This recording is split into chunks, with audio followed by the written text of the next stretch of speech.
Shalom, selamat pagi semuanya. Bersyukur, berterima kasih pada Tuhan. Kalau pagi hari ini kita boleh bangun lagi dengan tubuh yang diberkati, dengan kekuatan kesehatan yang baru yang datang daripada Tuhan. Dan kita boleh bersama-sama lagi datang menghampiri tahta kasih karunia Tuhan.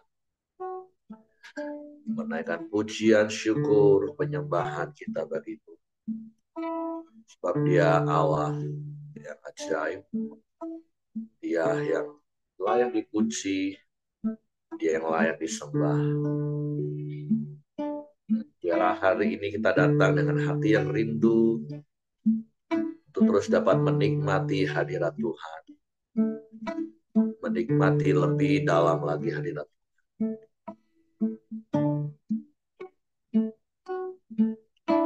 Bapa, kami bersyukur, kami berterima kasih kepadamu pagi hari ini. Engkau baik bagi kami, Tuhan. Kau sungguh baik, kau sangat baik, kau teramat baik bagi kami. Kau yang selalu baik, dan kau yang selamanya baik bagi kami. Seluruh hati kami terus merindukan, menanti-nantikan indah hadirat-Mu Tuhan. Dan kami mau tinggal di dalam hadirat. Terpujilah nama-Mu, terpujilah nama-Mu.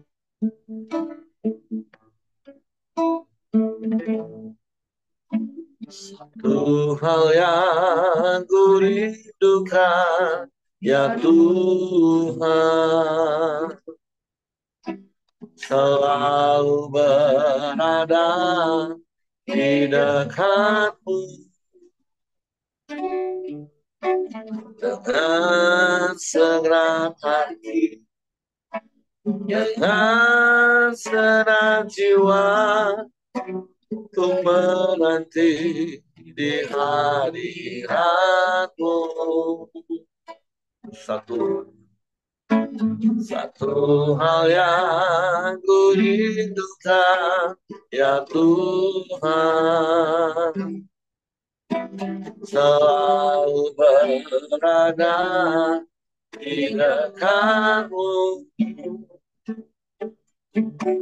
dengan segenap hati, dengan segenap jiwa.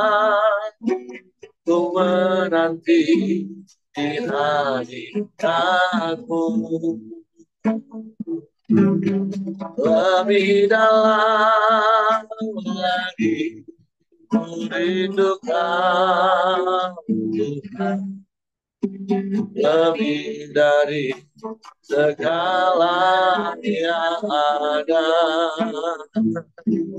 Lebih dalam lagi ku cintakan Yesus, ku mengasihimu.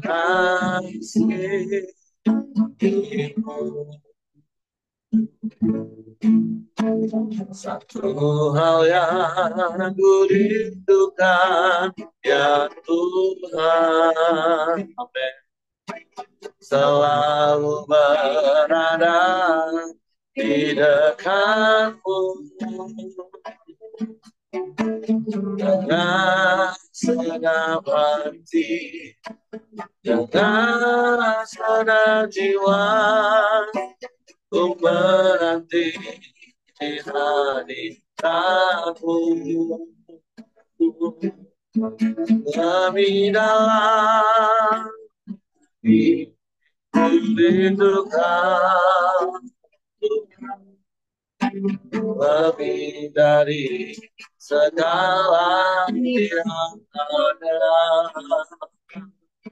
Lebih dalam lagi ku cintakan Yesus, ku mengasihi.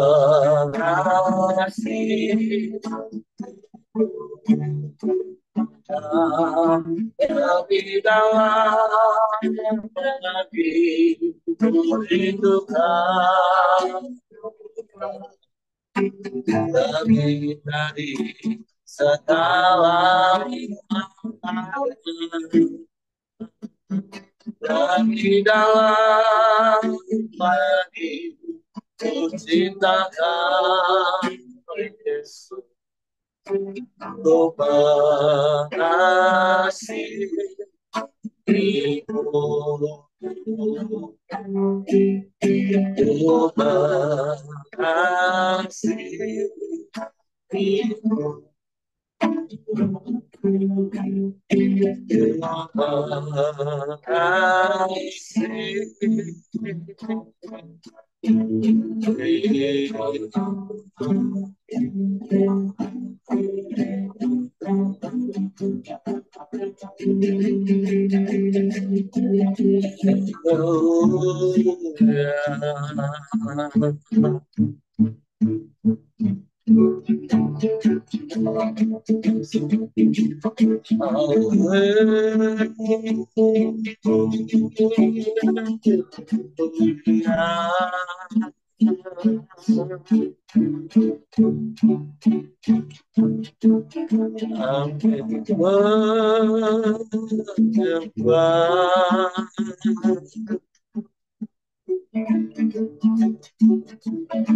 rindu kami padamu,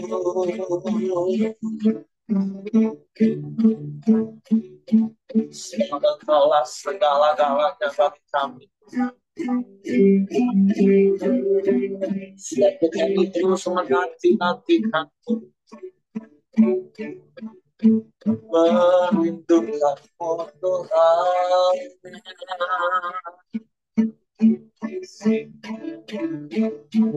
Sebab kau segalanya bagi kami.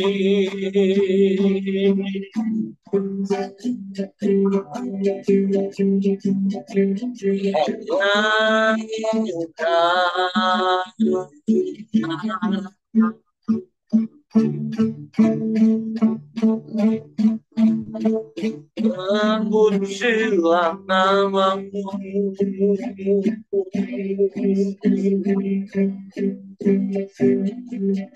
terpujilah namamu, terpujilah namamu, terpujilah namamu, Yesus.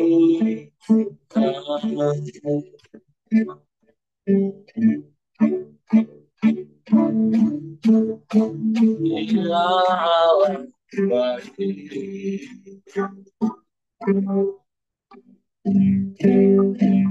sungguh baik,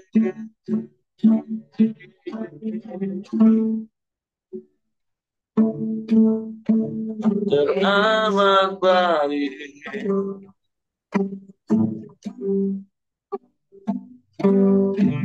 selamanya kau baik.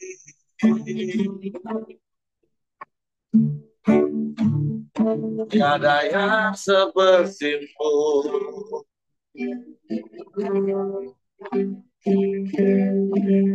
tiada yang lain, hanya Engkau.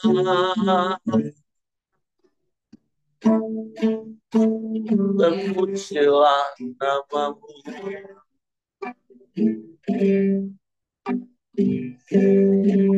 terpujilah namamu.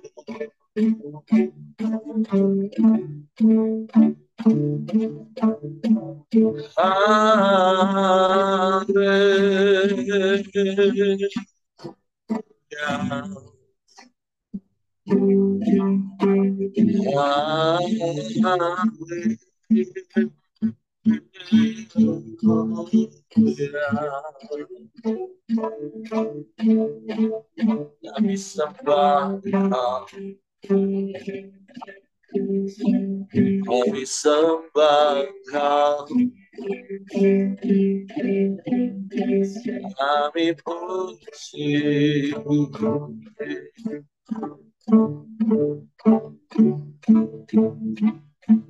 Haleluya.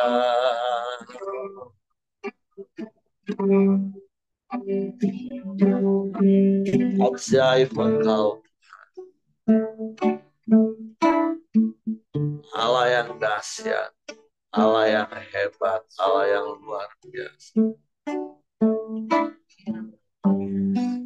Tiada yang sepertimu, tiada yang lain, hanya Engkau.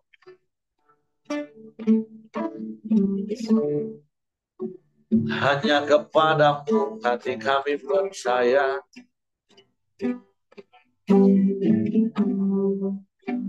Hanya kepadamu.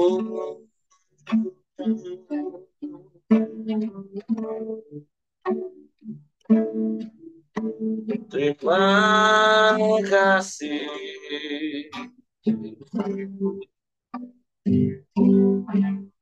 Terima kasih.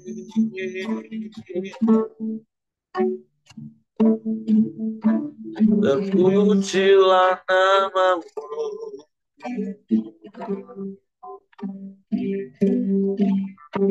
Terpujilah namamu.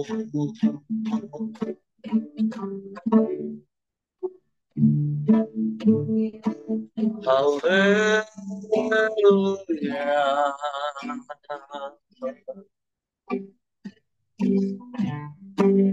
Haleluya.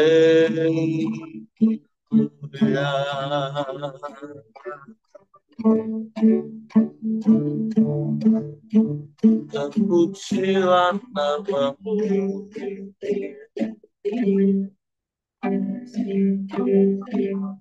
Terpujilah namamu.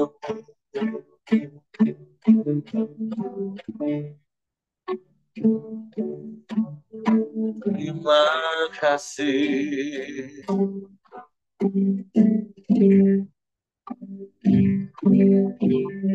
Terima kasih.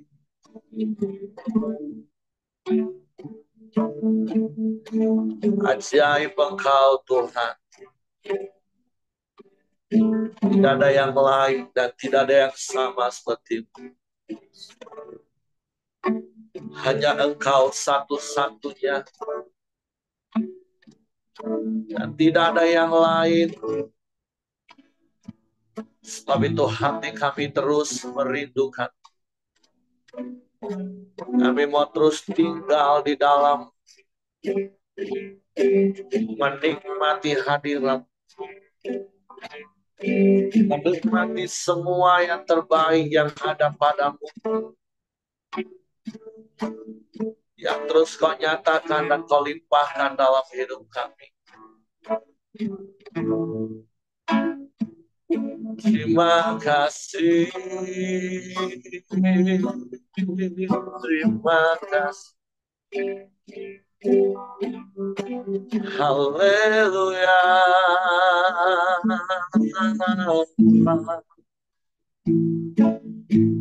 Haleluya.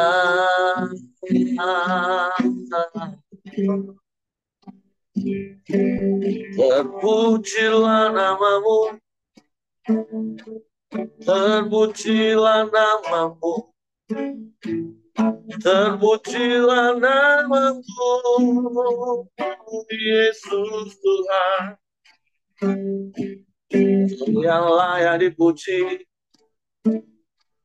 yang layak disembah, layak ditinggikan, diagungkan selamanya.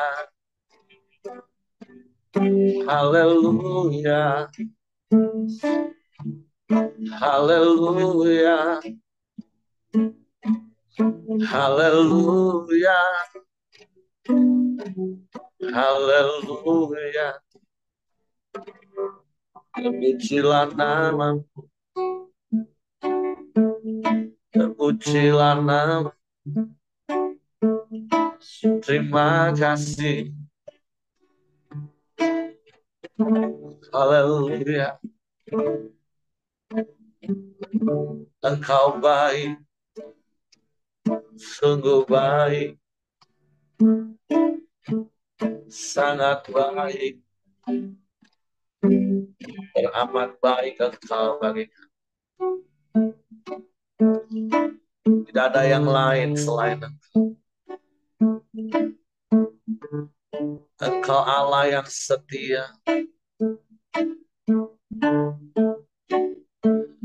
Engkau yang tidak pernah berubah, dulu, sekarang, bahkan sampai selama-lamanya. Engkau yang tetap ada bersama kami. Engkau yang tidak pernah meninggalkan dan membiarkan kami. Engkau yang menolong kami. Dan pertolongan-Mu tak pernah terlambat bagi kami, Tuhan. Kami bersyukur punya Bapa yang seperti-Mu. Bapa yang setia, yang tak pernah ingkar janji. Terima kasih, terima kasih. Terpujilah namamu, Yesus Tuhan. Haleluya.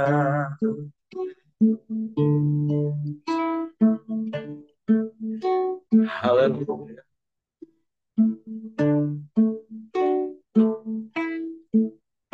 Engkau Tuhan yang setia, waktu-Mu selalu yang terbaik. Amin. Engkau Tuhan sandaran, dan ku hanya kan berharap padamu. Satu-satunya yang Tuhan satu-satunya yang percaya. Engkau sumber kekuatan, sumber pengharapan, sumber kedamaian. Satu-satunya yang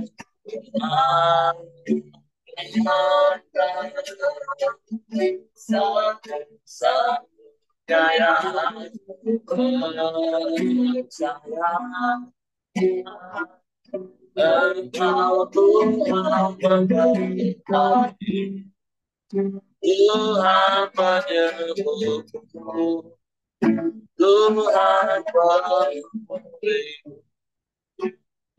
Engkau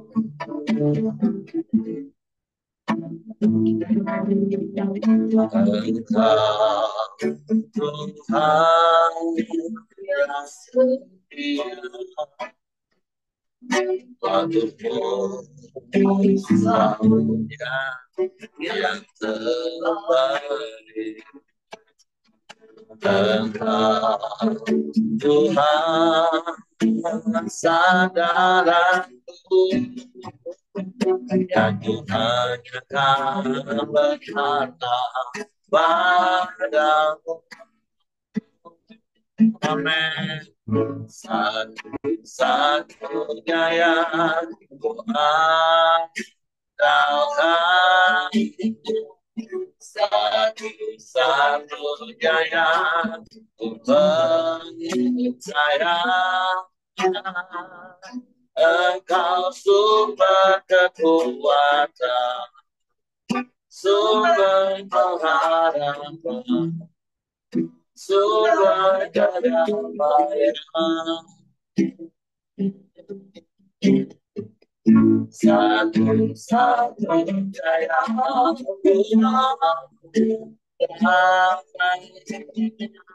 satu-satunya yang ku percaya,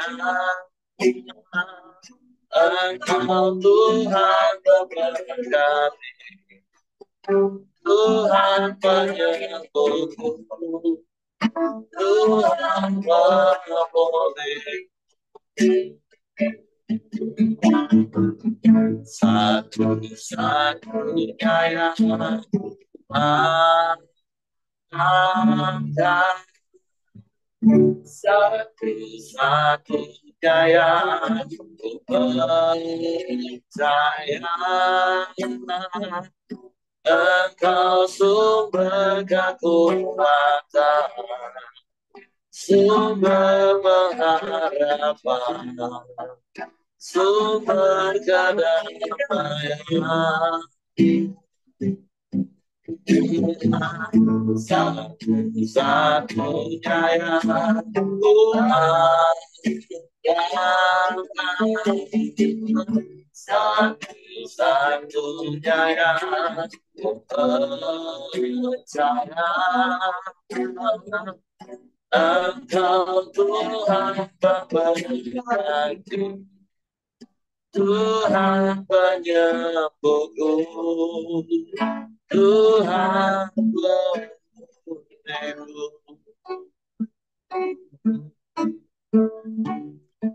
Sungguh Engkau Tuhan yang setia, dan Engkau satu-satunya, tidak ada yang lain. Untuk kami bersyukur, kami berterima kasih, bahkan kami bangga punya Bapa yang seperti, yang tidak pernah meninggalkan kami, tidak pernah membiarkan kami. Sebab kami adalah perbuatan tangan. Engkau mengasihi kami, Engkau menjagai kami seperti biji mata. Engkau sertai, Engkau lindungi, Engkau jagai dengan kasih setia. Untuk kami mau terus belajar mengasihi, dengan kami mentaati setiap perintah-perintah. Suatu pagi hari ini kami buka hati kami lagi untuk perintah firman. Roh Kudus tolong kami untuk mengerti dan memahami firman, sehingga kami percaya firman dan kami melakukannya dalam hidup kami. Dalam nama Yesus kami sambut firman. Haleluya, haleluya, haleluya. Amin.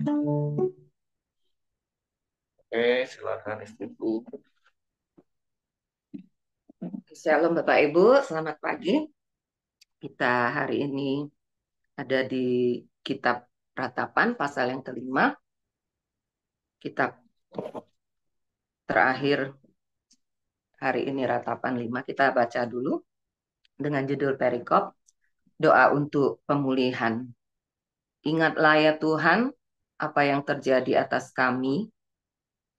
Pandanglah dan lihatlah akan kehinaan kami. Milik pusaka kami beralih kepada orang lain, rumah-rumah kami kepada orang asing. Kami menjadi anak yatim dan tak punya bapa, dan ibu kami seperti janda.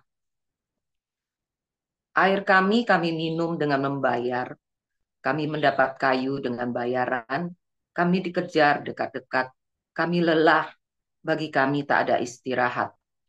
Kami mengulurkan tangan kepada Mesir dan kepada Asyur untuk menjadi kenyang dengan roti. Bapak-bapak kami berbuat dosa, mereka tak ada lagi, dan kami yang menanggung kedurjanaan mereka. Pelayan-pelayan memerintah atas kami, yang melepaskan kami dari tangan mereka tak ada. Dengan bahaya maut karena serangan pedang di padang gurun, kami harus mengambil makanan kami. Kulit kami membara laksana perapian karena nyerinya kelaparan. Mereka memperkosa wanita-wanita di Sion dan gadis-gadis di kota-kota Yehuda. Pemimpin-pemimpin digantung oleh tangan mereka. Para tua-tua tidak dihormati. Pemuda-pemuda harus memikul batu kilangan. Anak-anak terjatuh karena beratnya pikulan kayu. Para tua-tua tidak berkumpul lagi di pintu gerbang. Para teruna berhenti main kecapi. Lenyaplah kegirangan hati kami. Tari-tarian kami berubah menjadi perkabungan. Mahkota telah jatuh dari kepala kami, wahai kami, karena kami telah berbuat dosa.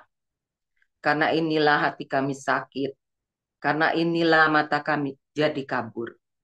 Karena bukit Sion yang tandus, di mana anjing-anjing hutan berkeliaran. Engkau ya Tuhan bertahta selama-lamanya. Tahtamu tetap dari masa ke masa. Mengapa engkau melupakan kami selama-lamanya, meninggalkan kami demikian lama? Bawalah kami kembali kepadamu ya Tuhan, maka kami akan kembali. Baharuilah hari-hari kami seperti dahulu kala. Atau apa engkau sudah membuang kami sama sekali? Sangat murkakah engkau terhadap kami?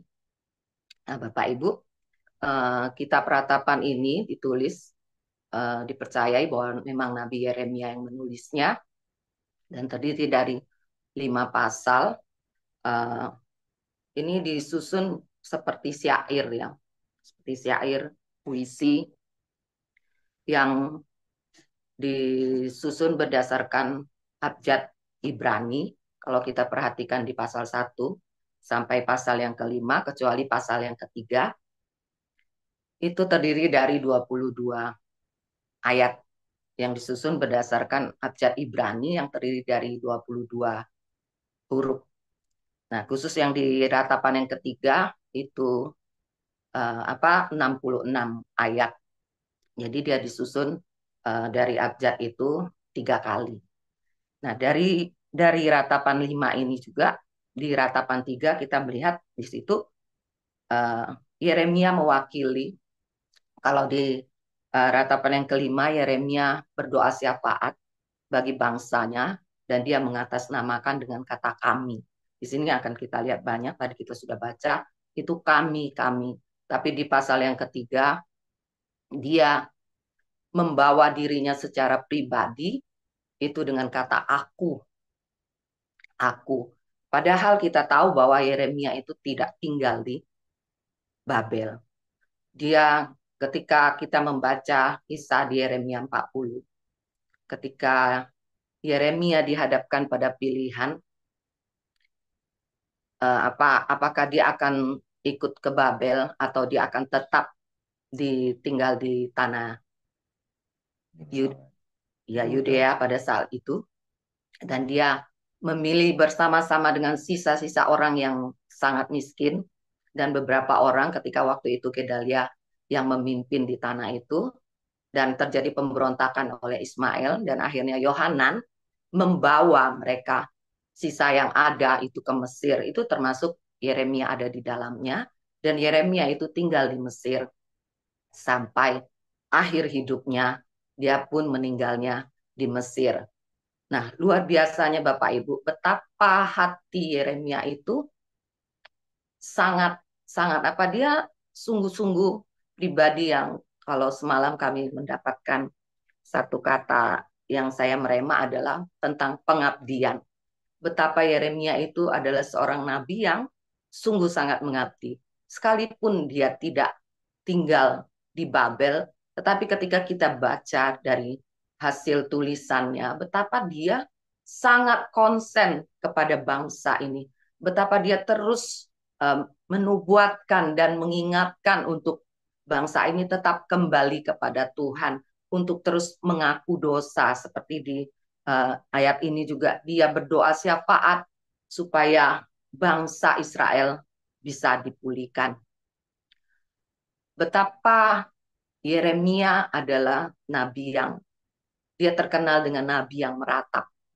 Dia benar-benar merasakan seperti yang di pasal 3 dia berkata, aku menerima cambukanmu.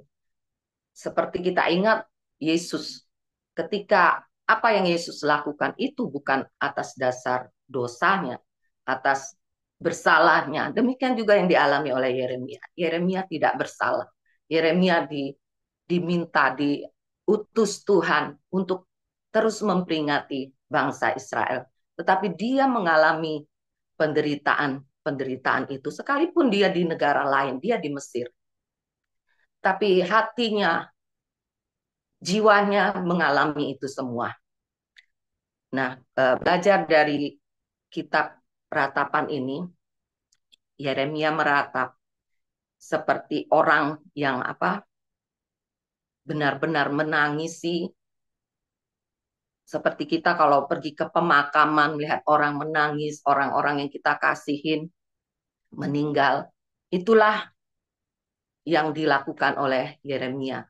Dia meratap, dia menangisi bangsanya, menangisi orang-orangnya, dan bahkan dia selalu berdoa syafaat bagi bangsanya supaya ada pemulihan. Belajar dari Yeremia juga, dia adalah pribadi yang setia. Bahkan sampai akhir hidupnya pun, ia terus melakukan apa yang Tuhan mau supaya memperingati bangsa Israel. Nah, dari pembacaan kita di Renungan Ratapan ini, Israel, satu hal lagi yang saya dapatkan adalah betapa bangsa Israel itu seperti yang kita tahu, mereka adalah bangsa yang dikasihi Tuhan, bangsa pilihan Tuhan. Tetapi ketegar-tengkukan bangsa ini, ketidaksetiaan bangsa ini, ketika mereka beralih untuk menyembah kepada berhala-berhala, itu menjadi lawan Tuhan. Ketika pasal 3 kita baca, waktu itu disampaikan oleh Kohenki, bagaimana bangsa Israel menjadi seteru Tuhan. Kita yang bangsa yang tadinya menjadi anak kesayangan, menjadi umat kesayangan, menjadi umat pilihan Tuhan, beralih menjadi seterunya Tuhan, menjadi musuhnya Tuhan. Dan kita tahu Bapak Ibu, sering suami saya berkata, ketika kita meninggal, hal pahit pasti terjadi ketika kita meninggalkan Tuhan. Apalagi ketika kita menjadi musuh Tuhan. Tentunya hal-hal yang sebenarnya Tuhan tidak mau lakukan, tetapi itu akan terjadi. Dan kita sudah baca di ratapan ini betapa menderitanya kehidupan bangsa Israel. Sampai Yeremia pun memohonkan doa pemulihan. Seandainya jangan sampai generasi yang seharusnya tidak mengalami, karena mereka pembuangan itu 70 tahun, berarti itu masuk kepada generasi yang kedua. Seharusnya generasi itu tidak mengalami hal itu karena bukan dosa dari generasi yang baru, tetapi akibat dari ketidaksetiaan dari bangsa Israel yang secara tidak langsung mereka memilih menjadi seterunya Tuhan, menjadi musuhnya Tuhan, dan itu sangat memilukan. Bahkan kita juga tahu di dalam perikop-perikop yang kita sudah baca, bagaimana terjadinya adanya kanibal, manusia makan manusia. Itu sesuatu yang sangat mengerikan. Bahkan di ayat 15 berkata juga, kegirangan hati kami berubah menjadi, tarian kami berubah menjadi perkabungan. Tidak ada lagi sukacita. Tentunya juga tidak ada lagi damai sejahtera. Tetapi dari perikop ini juga ayat 19 berkata, Yeremia terus mengingatkan lagi bagi bangsa ini bahwa Engkau ya Tuhan bertahta selama-lamanya. Tahtamu tetap dari masa ke masa. Yeremia juga mau mengingatkan setiap kita bahwa kerajaan Allah itu adalah kerajaan yang kekal. Allah kita adalah Allah yang kekal. Allah yang bertata untuk selama-lamanya.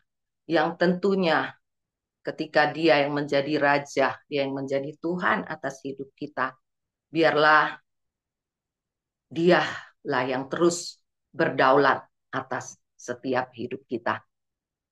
Nah, inilah Bapak Ibu perikop dari perikop ini yang bisa saya sampaikan, yang saya dapatkan. Pertama, belajar dari Yeremia menjadi pribadi yang setia. Sampai akhir hidupnya, dia adalah menjadi nabi yang setia, terus menyampaikan tentang untuk supaya umat bangsa Israel, umat yang dikasih Tuhan itu bertobat dan kembali untuk mengakui setiap dosa-dosa. Supaya apa? Supaya bangsa itu bisa dipulihkan kembali. Dan juga kita belajar dari bangsa Israel, kita yang adalah umat kesayangan Tuhan. Bukankah kita juga adalah umat pilihan Tuhan oleh karena anugerah, oleh karena kemurahan Tuhan. Biarlah kita mau tetap menjadi umat-umat yang hidup di dalam anugerah Tuhan. Jangan kita menjadi seterunya Tuhan atau menjadi musuhnya Tuhan. Karena kita tahu menjadi seteru musuh atau musuhnya Tuhan itu akhirnya itu tidak akan baik. Penderitaan demi penderitaan yang akan dialami. Dan yang ketiga, mari kita tetap ada di dalam kedaulatan Tuhan. Bahwa kita punya Allah, dia bertahta selamanya. Kerajaannya kekal, Allah itu kekal. Biarlah kita mau terus hidup di dalam kedaulatan Tuhan. Itu saja Bapak Ibu yang dapat saya sampaikan. Tuhan Yesus memberkati. Oke, terima kasih untuk istriku. Sorry.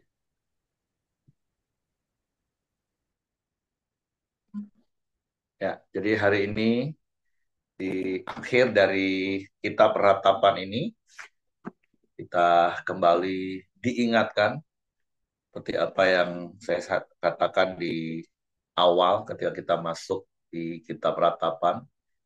Ada hal yang kita perlu belajar dan tentunya bukan hanya sekedar tahu, tapi menjadi gaya hidup kita. Karena kita juga sudah memiliki hal yang sama seperti Yeremia memiliki hati Bapa, hati Tuhan. Dia mengalami kasih Tuhan.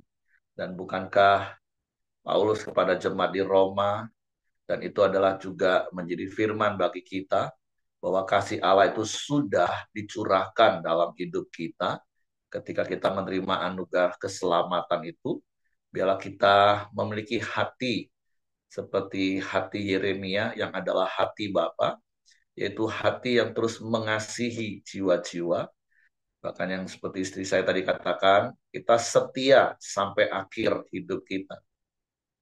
Karena kita bisa belajar dari Yeremia, sekalipun ketika dia harus taat kepada Tuhan, memperingati bangsa Yehuda secara khusus untuk taat kepada Tuhan, tapi justru dia disalah mengerti, dia dipukul, bahkan beberapa kali kita baca dia harus mengalami dizolimi, bahkan dia dipenjara. Tapi sampai akhir hidupnya, hati Yeremia tidak pernah benci, tidak pernah marah dengan bangsa Yehuda yang begitu menolak dirinya. Ya, berkali-kali seperti saya katakan, ya inilah ciri-ciri orang yang tidak punya harga diri lagi, orang yang rendah hati. Coba kalau kita masih punya harga diri, jangankan mengalami aniaya fisik, nasihat kita baru ditolak saja, ada banyak orang sudah mulai bisa tersinggung. Ketika pendapatnya nggak didengar saja, orang bisa marah, merasa harga dirinya terinjak-injak. Makanya berkali-kali saya akan ingatkan Bapak Ibu, saya berdoa Bapak Ibu juga punya prinsip yang sama. Saya nggak punya harga diri lagi. Karena saya tahu harga diri saya sudah ditebus, udah lunas dibayar di kayu salib. Jadi nggak ada harga diri yang perlu saya pertahankan.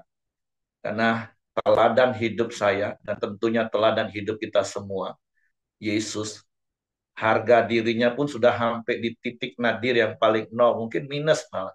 Karena kita tahu penyaliban itu adalah hina, siksaan yang paling hina. Itu sudah nggak ada lagi di bawah standar itu. Itu sudah mentok paling bawah. Itu pun Tuhan lakukan bagi kita. Nah, siapa kita kalau masih mau punya harga diri dan menyombongkan diri? Kita belajar dari Yeremia. Bahkan Yesus pun pernah mengajar seperti ini. Kasihilah musuhmu dan berdoalah bagi orang yang menganiaya kamu. Dan ini yang kita lihat di dalam perjalanan hidup Yeremia. Dan berkali-kali saya katakan firman Tuhan itu dicatat untuk kita. Ya memang untuk kita pribadi masing-masing. Hanya dua hal secara garis besar. Menjadi contoh. Nah kita mau mencontoh hidup Yeremia. Oleh kasih karunia, oleh karena Roh Kudus yang menolong dan memampukan kita. Dan tentu ada hal-hal yang dicatat di firman Tuhan, di peringatan bagi kita untuk kita nggak lakukan. Tapi tentu dari sisi hidup Yeremia kita harus mencontoh banyak hal untuk memiliki hati yang begitu luar biasa. Dan tentu nah, ada Tuhan dalam hidup Yeremia. Dan bukankah kita selalu ngomong ada Tuhan dalam hidupku. Ada Tuhan yang menyertai aku. Ada Tuhan yang Immanuel dalam hidup aku. Mari biarlah hidup kita, tindakan kita selaras dengan perkataan kita. Selaras dengan keyakinan, kepercayaan kita. Tuhan itu ada bersama dengan kita. Sehingga kita bisa melihat bagaimana Yeremia tetap memiliki belas kasihan kepada bangsa Yehuda. Sekalipun dia juga ikut terimbas dengan kondisi ini. Bahkan kalau kita baca di pasal 5 ini, aduh miris banget ya. Segala-galanya itu nggak ada. Milik pusaka udah direbut. Bahkan untuk minum saja mereka bayar. Untuk kenyang saja mereka harus mengulurkan tangan, ngemis, minta-minta ke Mesir, ke Asyur.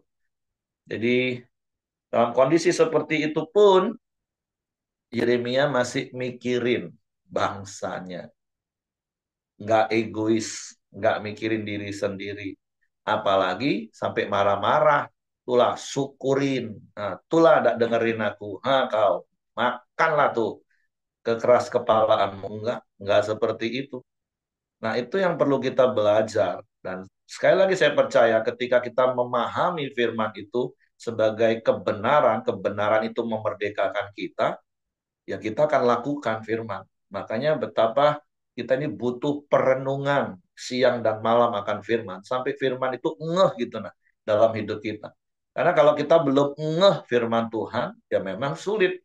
Tapi ketika kita faham kebenaran itu, maka itu akan menjadi sesuatu yang otomatis mengalir dalam hidup kita. Nah, itu yang mau saya tambahkan yang pertama dari apa yang tadi istri saya sudah sampaikan. Nah, yang kedua tentunya secara khusus ya bagi bapak-bapak pria yang adalah sumber dan tentu juga orang tua, mari kita hidup di dalam kebenaran, bukan saja supaya kita didapati Tuhan setia, taat, tapi kita bisa memberikan warisan, legacy bagi anak-anak dan keturunan kita, itu adalah hal-hal yang baik. Karena tadi dikatakan bapak-bapak kami yang berbuat dosa dan mereka udah nggak ada, tapi kami harus menanggung. Nah seperti firman Tuhan katakan ya, sampai keturunan ketiga dan keempat Bapak Ibu. Walaupun memang betul ada konsekuensi secara pribadi dari apa yang kita lakukan. Tapi firman Tuhan juga mengingatkan kita, pria khususnya, itu adalah sumber. Ketika sumbernya nggak benar, ya semua yang dialiri sampai ke bawah juga nggak benar. Jadi ini juga menjadi peringatan bagi setiap kita, para pria, bapak, suami, yang adalah kepale, yang adalah sumber. Mari jadilah sumber yang benar, sumber yang taat kepada Tuhan, sehingga orang-orang di sekeliling kita, istri, anak-anak, bahkan cucu, bahkan cicit kita, keturunan-keturunan kita, menjadi perkasa di bumi. Karena seperti kalau kita bandingkan dengan Mazmur 128, di situ dikatakan berbahagialah pria yang takut akan Tuhan, karena dia akan melihat keturunan dari keturunannya. Istrinya akan seperti pohon anggur, anak-anaknya seperti tunas zaitun. Jadi mari sekali lagi setiap kita untuk setia di dalam kasih Tuhan, dan kita terus tinggal di dalam kasih itu yang menggerakkan kita, kasih itu yang mendorong kita, sehingga semua yang kita lakukan itu didasari karena kasih yang terekspresi dalam ketaatan kita kepada Tuhan, sehingga kita melakukan semuanya dengan sukacita. Dan yang kedua, sekali lagi, mari Bapak-Bapak, jadilah sumber yang benar supaya semua orang yang ada di dalam aliran hidupmu, mereka mengalami hal-hal yang baik dari apa yang kita lakukan. Sehingga apa yang terjadi pada bangsa Yehuda itu nggak terjadi dalam hidup kita. Oke, itu saja yang ingin saya tambahkan. Terima kasih sekali lagi istriku. Tadi saya lihat Hengki ada, atau karena sinyal dia hilang. Saya serahkan kepada Ko Joni. Saya, Pak. Oh, jangan. Saya doa, Pak. Ya. Ya, mari kita berdoa. Bapak, terima kasih. Kami sudah mendengarkan firman-Mu, Tuhan. Biar firman-Mu, Tuhan, menjadi rema dalam kehidupan kami. Kami mendengar, kami merenungkan, dan kami melakukannya, ya Bapak. Biarlah setiap firman yang ada dalam yang kami dengar, Tuhan, itu menjadi patokan dalam kehidupan kami, Tuhan, dasar dari kehidupan kami sepanjang hari ini, ya Bapak. Terima kasih ya Bapak. Berdoa untuk Ibu Vincent, Tuhan, yang bertambah-tambahkan kesehatan, hikmat, akal budi, kuasa penyertaan-Mu, Tuhan, dan berkati suami anak-anaknya ya Bapak. Berkati semua yang didoakan ya Bapak. Terima kasih ya Bapak. Kita mari berdoa, kami berdoa juga untuk bangsa negara kami Indonesia ya Bapak. Biar Indonesia ini menjadi bangsa yang besar, bangsa yang makmur, bangsa yang indah, bangsa yang sejahtera, Tuhan. Berkati para pemimpin bangsa kami Indonesia ini, Tuhan. Berkati alamnya, berkati ekonominya ya Bapak. Dan berkati para pemimpin kami, Presiden, Wakil Presiden, dan segala aparatur negara, Tuhan. Dan berkati daerah tempat kami tinggal, Tuhan. Biar kesejahteraan daerah kami menjadi kesejahteraan kami ya Bapak. Terima kasih ya Bapak. Mari kita berdoa Bapak kami. Bapa kami yang di surga, dikuduskanlah namamu, datanglah kerajaanmu, jadilah kehendak-Mu di bumi seperti di surga. Berikanlah kami pada hari ini makanan kami yang secukupnya, dan ampunilah kami akan kesalahan kami, seperti kami juga mengampuni orang yang bersalah kepada kami. Dan janganlah membawa kami ke dalam pencobaan, tetapi lepaskanlah kami daripada yang jahat. Karena Engkaulah yang punya kerajaan dan kuasa dan kemuliaan sampai selama-lamanya. Bapa, kami bersyukur berterima kasih buat firman-Mu yang terus mengingatkan kami Tuhan, untuk kami terus ada di dalam kasih karunia-Mu, untuk kami terus ada di dalam jalan-jalan-Mu Tuhan, dan kami boleh menjadi pribadi-pribadi yang Engkau dapati, kami boleh tetap setia sampai akhir hidup kami. Terima kasih Bapak, terima kasih kalau sebentar kami akan masuki hari yang baru ini Tuhan. Kami mau masuki hari baru ini bersama dengan Engkau, ada di dalam perlindungan-Mu, tutup bungkus kami dengan kuasa darah Yesus, pasukan malaikat-Mu yang terus berkawal, memagari, menyertai kami, keluar masuk kami, kemanapun kami pergi dan melangkah. Biarlah kami boleh bertemu dengan orang-orang yang membutuhkan Engkau Tuhan, dan biarlah lewat hidup kami, nama Tuhan saja dipuji, dipermuliakan, dan mereka juga mengalami Kristus melalui kehidupan kami. Biarlah kebajikan kemurahan-Mu saja yang mengikuti kami sepanjang umur hidup kami. Di dalam nama Tuhan Yesus Kristus kami berdoa, kami bersyukur. Amin. Oke, semangat pagi, selamat beraktivitas, Tuhan memberkati. Sampai ketemu di pertemuan-pertemuan ibadah kita, dan hari Senin di Zoom kita lagi.